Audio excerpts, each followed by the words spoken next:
For Miss Knox, she's gotten cards from Carol Butelman, Marianne Sanchucci, Marie Sanchucci, and Karen Garrison. All right, that's 5 cards, 10 minutes, please. State your name and address, please. Good afternoon. My name is Rachel Knox. I live at 2931 Millers Pond Drive, 38119. Exactly 5 months ago, I addressed this council for the first time in regards to the ongoing benefits and pension discussion between the City of Memphis and its employees. I'm just a citizen. So I spoke for 3 consecutive meetings, and then I stopped talking because I wanted to see how my elected officials would lead. So I listened, and I watched, and this is what I saw. What I saw was a city council that said, everyone come to the table. We are more than willing to find a compromise and an equitable solution for all parties involved, as long as that equitable solution means that the city employees compromise once more and pay a 24% increase on their insurance. Their spouses pay a $100 surcharge to get back on the insurance that we originally kicked them off of. And the retirees will technically pay more than 24% because the insurance that we've given them will actually force them to also purchase Medigap insurance. What I saw were 2 citizens, Fran Triplett being one of them, who took time out of their days to not only come here, but to practically do an independent audit of the city's finances to try and help you all come up with money to pay for this. They showed you numerous inaccuracies in the budget, information that was out of date, information that was missing, and they brought this to you, and it was written off by the administration as keying errors, all of it, even the out-of-date information.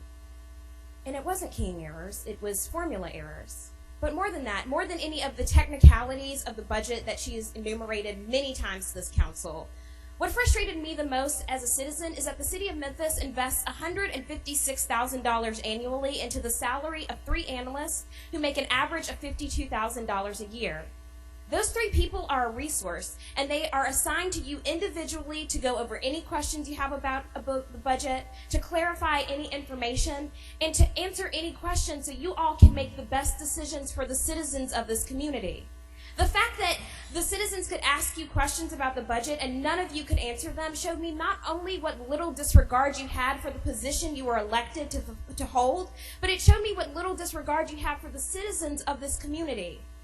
Your job, whether you like it or not, whether you want to or not, whether you think you're paid enough or not, is to take care of the financial well-being of this city.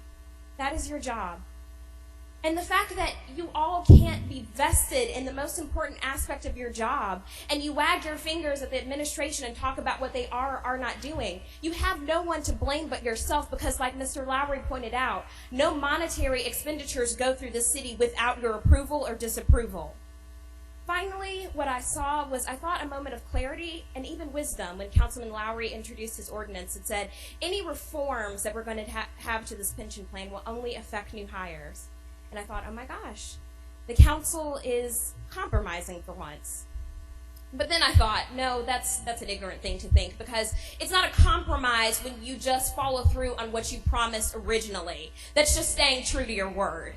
So you can only understand my frustration when a friendly amendment was added to the ordinance that says, actually, if you've worked in the city less than 7.5 years, you're not covered by this plan. What you're going to do is you're going to pay into the pension, the value of that will be frozen, and then you'll pay into one of 2 hybrid plans that we offer you. And that wouldn't be so much of an issue, but the credibility of this council's been worn awful thin lately. And so I find myself frustrated at the lack of responsibility and integrity I see before me. This is not what I wanted to see when I wanted to see my officials lead. And it's not that anyone in this room is vehemently opposed to capital improvements, trying to make Memphis a more livable city, but what we are vehemently opposed to is you overspending on high-risk investments that yield very little to the citizens of the city, and then trying to pay for your poor decision-making on the backs of the city employees and at the risk of our children's education.